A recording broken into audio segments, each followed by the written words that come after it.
Hi everyone, welcome to Nonsense Whisky. My name is VinPF and this is the final episode in a little mini series of American whiskey. It's a real big shame to see the end of the series, but have no fret, I've got plenty of other American whiskies going on. You'll see some this year, some next year probably, and I'll just keep on going as I get them. So it's not the end of American whiskey for Nonsense Whisky, but it's been a fantastic journey. I've learned a lot about bourbons and American whiskey in general. I've had a lot of interaction with you guys, teaching me some stuff that I didn't know, because it's surprisingly complicated. As an Englishman, as a British Isles citizen, we've only just really started to get hold of bourbons. We've been dealing with stuff like this for a long time, and although this isn't too bad, we have stuff like Jack Daniel's Standard. We get the other stuff as well, but that's what most people think when they think of bourbon, obviously incorrectly, because it's not. And trying to explain to somebody who doesn't understand is difficult, you know. So what I'm trying to say is that over here there's a contingent of people interested in it, but it's not kind of wide ranging. And we're getting there. We're getting more stuff coming over. With some of this stuff over here, you'd never have seen this on this shores 5-10 years ago, and now it's here. Happy days. In some respects, it's better than Scotch. I've always said that the kind of best Scotch ever made is the best Scotch ever made, and like the worst bourbons are obviously worse than the well, maybe not actually. The worst Scotch is really bad, but the best bourbons kick the crap out of the worst Scotches. So when people say stuff like Scotch is better than bourbon, it really annoys me, because they can't have tried every bourbon, they can't have tried every Scotch, and to focus their minds like that seems a bit short-sighted. But hopefully this little series has changed a few people's minds. You've gone out and maybe gone and got some bourbons, maybe into some of these, explored a little bit more and see what's around. Now today we've got something quite special, and that is the William Larue Weller 2016 Buffalo Trace Antique Collection release. I talked about the Buffalo Trace Antique Collection release on a video in this series, and that was the George T. Stagg, and I won't go into it too much again, but it is really hard to get hold of.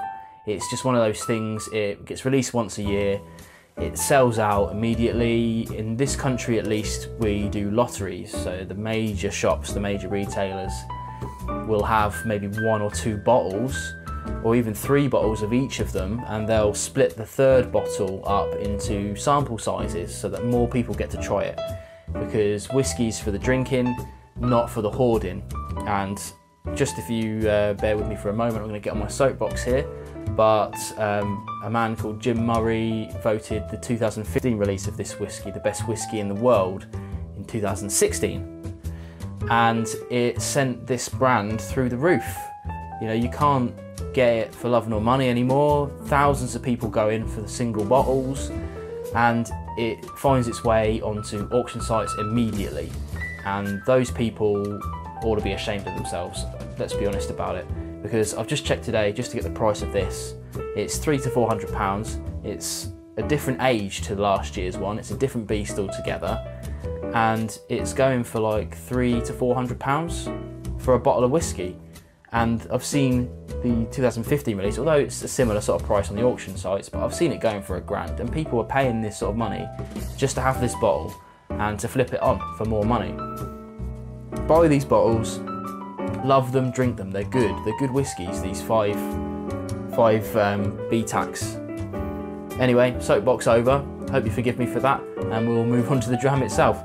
Now, if you watched my video of the George T. Stagg, you would have seen I showed up, probably unvisibly, a little PDF you get when you buy these bottles, and it explains a little bit about the whiskey itself, but on the back of the letter you get a kind of full breakdown of how the whiskey was made, you know, even to like the mash temperatures and things like that. Absolutely incredible.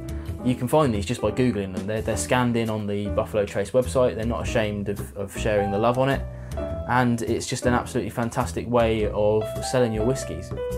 Now this particular one, the WLW 2016, it is a 12-year and 7-month whiskey.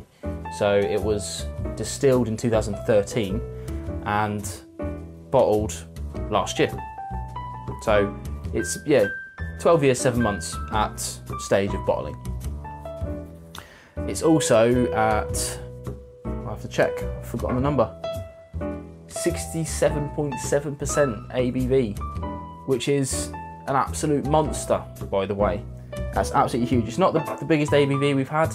The George Lee Stag's a little bit more, but it's still pretty high, you know. There's new make spirits in the UK can be put into a cask at less than that. But anyway, so how I got hold of this dram, as you might have seen then, this is a Drinks by the Dram sample, and this came from an auction this year. Unfortunately, I didn't win, but a kind of whiskey pal of mine, James Palmer, he picked it up and couldn't actually afford to get it, really. So he sold it to me. So I paid him what it cost him, and he got it shipped to me. I'm extremely grateful for that, because I'd never have got to try this otherwise, because that's just the luck of the draw. All right, let's go in for this monster and see how we get on. All right, so I've had this sat out on the side for a bit because the high ABV needs to kind of relax itself. It's a strong, stringent smell, but once that disappears, I get kind of like a fruit cakey kind of smell. Give or take a Christmas. I don't really like saying Christmas cake. It's not really true, I don't think. But it's got a slight hint of nuttiness to it. I can't pick out what kind of nut, to be honest, but it's there. And it's an interesting dram because it's the only wheated dram in the BTAC collection, and it's the second wheated dram we've had on this little selection. And that means that on top of the 51% corn that you have to have for bourbon, it's then wheat, not rye or anything like that. It's wheat and then a little bit of malted barley at the end. And in the other one that I had, I said something like I found it smoothed it out. Well, the high ABV on this, I tried to think what it'd be like if it had rye in it, put it that way, because it is strong smelling. So yeah, let's move on to the palate and see what we get.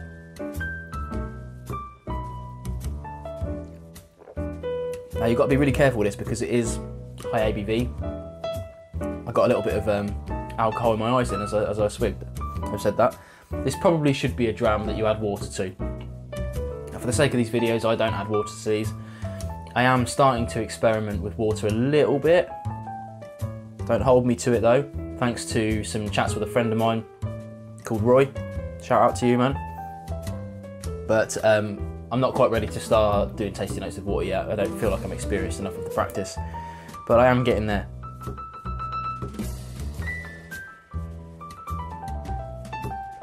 Oh, it's super thick, super viscous.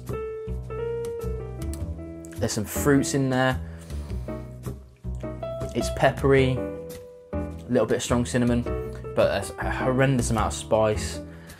It's got an alcohol burn like nothing else, but it's not a kind of young, high ethanol that kind of burn. It's like a quality ethanol burn. That's a really weird thing to say. I'm not sure if I'm explaining that well, but it's a burn that tastes good. You know, it's quality.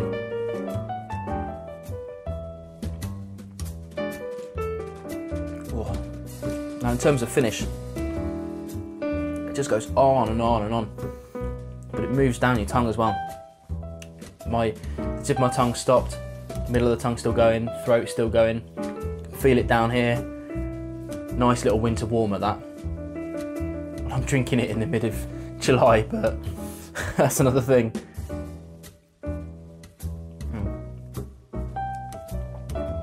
Now, the burning question. It isn't better than the 2015, but don't let that detract from it. It's worth every bit of the original asking price. I think you're a fool if you pay resale for it, unless you can get a good price resale. In my opinion, I'd wait until for this kind of Jim Murray nonsense to blow over, and then these bottles will start coming down again. Have a look on the auction websites if you don't believe me. The 2015 release, there's like 20-30 bottles on there every single time. Where are these bottles coming from? They're always being sold, and then next month there's another set of 2015 bottles. Just wait for this to die down, a couple of years, go in for the lotteries every year, find out what stores go doing it. If you have to queue up, do it. I'm not into that. I'll just lottery on a website and just go for it. And if I'm lucky enough, you'll get to see me taste it.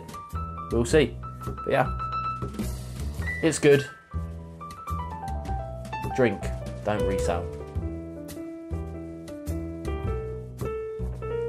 As always, thanks for watching. Don't forget to like, comment, subscribe. I hope you've enjoyed this series.